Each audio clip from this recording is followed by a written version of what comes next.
Pride and Prejudice by Jane Austen, read by Evelyn Kennedy Liu. Chapter 2. Mr. Bennet was among the earliest of those who waited on Mr. Bingley. He had always intended to visit him, though to the last always assuring his wife that he should not go, and till the evening after the visit was paid, she had no knowledge of it. It was then disclosed in the following manner. Observing his second daughter employed in trimming a hat, he suddenly addressed her with, "I hope Mr. Bingley will like it, Lizzie." "We are not in a way to know what Mr. Bingley likes," said her mother resentfully, "since we are not to visit." "But you forgot, mamma," said Elizabeth, "that we shall meet him at the assemblies, and that Mrs. Long has promised to introduce him." "I do not believe Mrs. Long will do any such thing. She has two nieces of her own. She is a selfish, hypocritical woman, and I have no opinion of her." "No more have I," said Mr. Bennet, "and I am glad to find that you do not depend on her serving you." Mrs. Bennet deigned not to make any reply, but unable to contain herself, began scolding one of her daughters.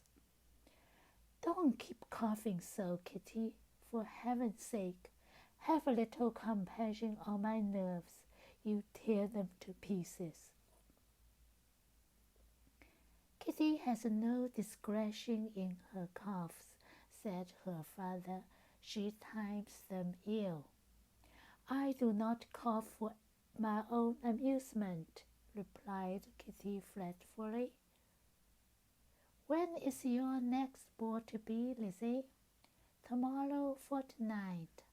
"Ah, so it is," cried her mother, "and Mrs. Long does not come back till the day before, so it will be impossible for her to induce him, for she will not know him herself." "Then, my dear, you may have the advantage of your friend, and introduce Mr. Bingley to her." "Impossible, Mr. Bennet, impossible. When I am not acquainted with him myself, how can you be so teasing?" "I honor your circumspection. A fortnight acquaintance is certainly very little. One cannot know what a man really is by the end of a fortnight. But if we do not venture, somebody else will, and after all, Mrs. Long and her nieces must stand their chance, and therefore, as she will think it an act of kindness, if you decline the office, I will take it on myself." The girls stared at their father. Mrs. Bennet said only, "Nonsense, nonsense." "What can be the meaning of that emphatic exclamation?" cried he.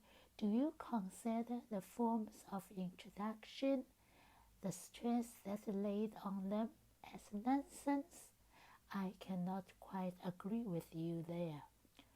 What you say, Mary, for you are a young lady of deep reflection, I know, and read great books and make extracts." Mary wished to say something very sensible, but knew not how. "While Mary is adjusting her ideas," he continued, "let us return to Mr. Bingley." "I am sick of Mr. Bingley," cried his wife. "I'm sorry to hear that, but why did not you tell me so before? If I had known as much this morning, I certainly would not have called on him. It is very unlucky, but as I have actually paid the visit, we cannot escape the acquaintance now." The astonishment of the ladies was just what he wished, and that of Mrs. Bennet perhaps surpassing the rest, though when the first tumult of the joy was over, she began to declare that it was what she had expected all the while. "How good it was in you, my dear Mr. Bennet! But I knew I should persuade you at last. I was sure you loved your girls too well to neglect such an acquaintance.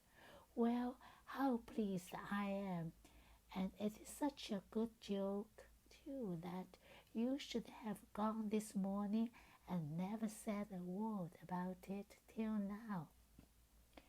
"Now, Kitty, you may cough as much as you choose," said Mr. Bennet, and as he spoke he left the room, fatigued with the raptures of his wife. "What an excellent father you have, girls," said she, when the door was shut. "I do not know how you will ever make him amends for his kindness, or mine either, for that matter. At our time of life it is not so pleasant, I can tell you, to be making new acquaintance every day. But for your sakes we would do anything. Lydia, my love, though you are the youngest, I dare say Mr. Bingley will dance with you at the next ball." "Oh," said Lydia stoutly, "I am not afraid, for though I am the youngest, I am the tallest." The rest of the evening was spent in conjecturing how soon he would return Mr. Bennet's visit, and determine when they should ask him to dinner. End of chapter 2.